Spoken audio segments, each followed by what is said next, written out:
The term Squarespace is a trademark of Squarespace Incorporated. This content is not affiliated with Squarespace Incorporated. Welcome to Think Inside the Square, a podcast full of quick tips and tricks that will help you create a Squarespace website that you're proud of.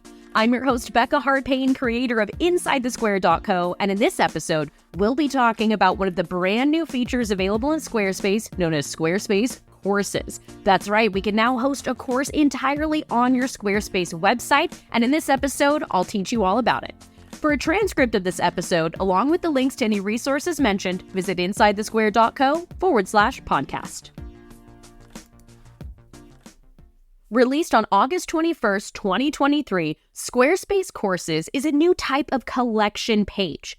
A course is structured with chapters, and inside those chapters, you can have individual lessons. Lessons have all kinds of design flexibility when it comes to actually displaying the content. But in this specific episode, I want to talk more about courses holistically, how to set one up, what some of your main options are, and we'll do a little overview about how to actually structure your course using all of the cool features built into Squarespace. I also want to mention, I know personally that Squarespace is working on even more updates to this courses feature, so I'll be recording future episodes about some of the cool things that they'll be adding. I also want to mention that in this episode, I am not discussing pricing. Pricing depends on your specific setup, subscription model that you're using, what you're charging for your course, what payment processor you use. There are all kinds of different factors that go into pricing, and I will not be discussing that in this episode. For information about pricing, please go to squarespace.com/pricing. All right, let's get back to talking about courses in general. They are a type of collection page. Inside a course, you have chapters. These chapters are like folders. Inside each folder, you have individual lessons. These lessons are individual pages. These pages can have a main video associated with them that will be featured prominently at the top of the lesson page, or you can choose not to have a video at all, because on that page, video or not, you can have multiple page sections with all kinds of content. I recommend using Fluid Engine sections because that gives us the ability to not only have the ultimate design flexibility for the content of that section, but we can also edit mobile separately, which I think is awesome. Now, these collection pages have two different ways to access them. You can require people to create a login to access the course content with their email address and their own password. Now, you can do this if the course is free or if it's paid. If you're offering a free course, you don't have to require a login at all. It can be completely free and accessible by anyone. But if you do offer a paid course, you need to have people log in to access the content. One of the cool features of courses is that you can track their progress if you do require people to log in. Here's what I mean by that.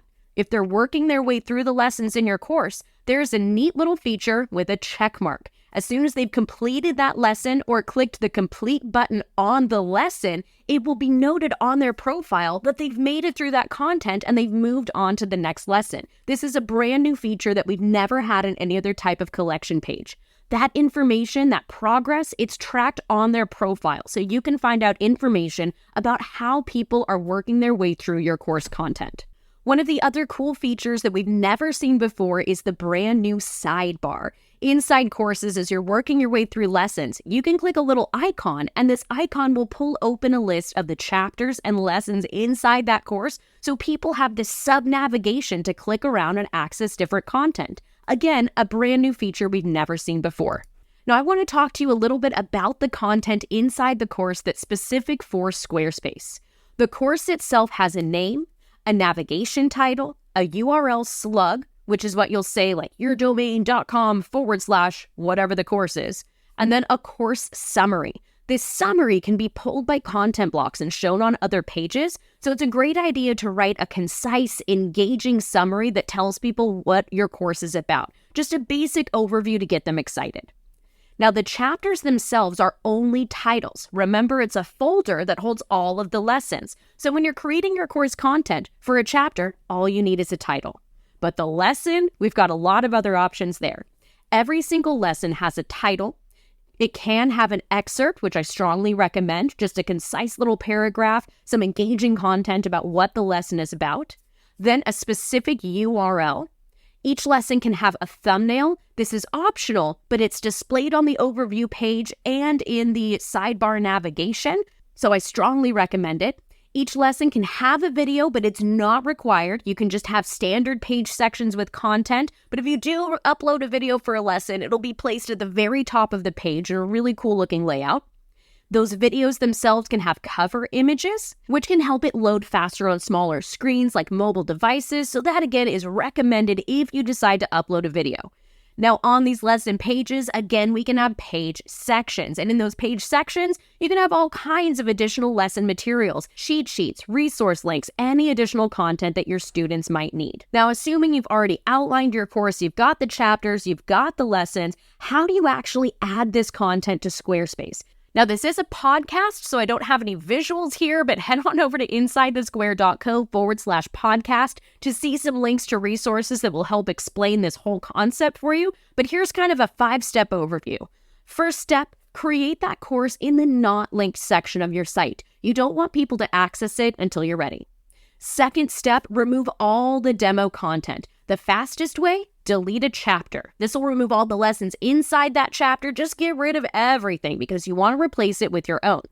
That brings us to the third step, update the description on the course overview page. This description, it's a little bit different than your course summary, and you've got to update it on the overview page itself. So make sure you update that, replacing the demo content with your own.